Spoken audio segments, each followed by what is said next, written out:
জাতীয় সনদ বাস্তবায়নের দফা 4 এবং 5-এর আলোকে 16 বছরের বাংলাদেশ জাতীয়তাবাদী দল যে সংগ্রাম এবং আন্দোলন করেছে তার একটি ফিরিস্তি দিতে চাই।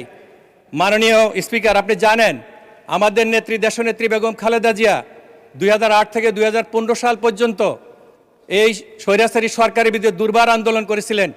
সেই সময় বাংলাদেশের আমরা এমন একটা পরিস্থিতিতে ছিলাম, দেশনেত্রী বেগম খালেদা জিয়া গুলশান অফিসে 2 মাস অবরুদ্ধ ছিল। সেই সময় আমাদের প্রিয় যারা আমাদের আরাফাত রহমান কোকো ইন্তেকাল করেন, লাখো লাখো জনতার জানাজা উপস্থিতিতে আমরা ওনাকে দাফন করি। এরপরও দেশনেত্রী বেগম খালেদা জিয়া স্বৈরাচারের সাথে আপোষ করেননি, দেশবাসীকে উদ্ধার করেছেন, আমাদের সবাইকে রেখে তিনি চলে গেছেন। আমরা তার বেহেশত কামনা করি। মাননীয় স্পিকার, 2008 সালে যে আন্দোলনটি হয়েছে সেই আন্দোলনের সময় আমি চাঁদপুর জেলা বিএনপির সভাপতি ছিলাম।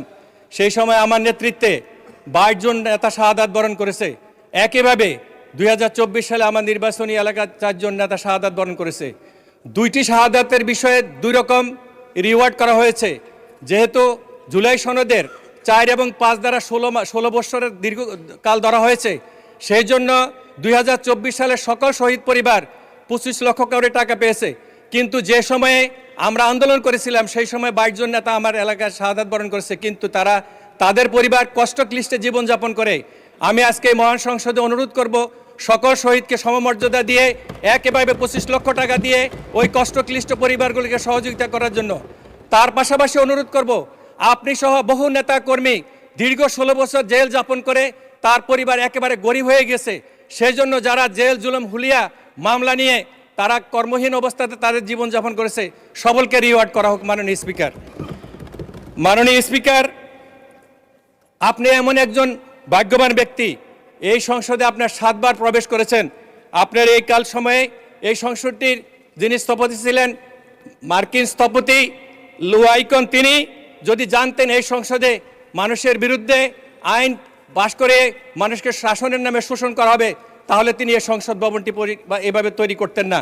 সেই সময় একটি মিথ্যাচার করা হয়তো বাংলাদেশ জামাত ইসলাম এবং বিএনপি রাজাকার, অথচ আমাদের দলটি গঠনের তার অনেক পরে। সেই জন্য মাননীয় স্পিকার, আমরা একটি দুঃখের সহিত বলতে চাই, স্বৈরাচার পতনের পর বাংলাদেশ জামাত ইসলাম যে তির্যক ভাষায় আমাদের নেতা শহীদ প্রেসিডেন্ট জিয়াউর রহমান, আমাদের নেত্রী দেশনেত্রী বেগম খালেদা জিয়া এবং আমাদের নেতা তারেক রহমান সহকারে বাংলাদেশ জাতীয়তাবাদী দলের নেতাকর্মীর বিরুদ্ধে যে কুৎসা রটনা করেছে, এর তীব্র নিন্দা জানাই। বলতে চাই, এই নির্মমতা কারবালার প্রান্তরে ফোরাত নদীর তীরে সেই সময়ে সীমার বাহিনী এজিদ বাহিনী যেভাবে হোসাইনের উপরে যে নির্মমতা করেছে তাকেও হার মানায়।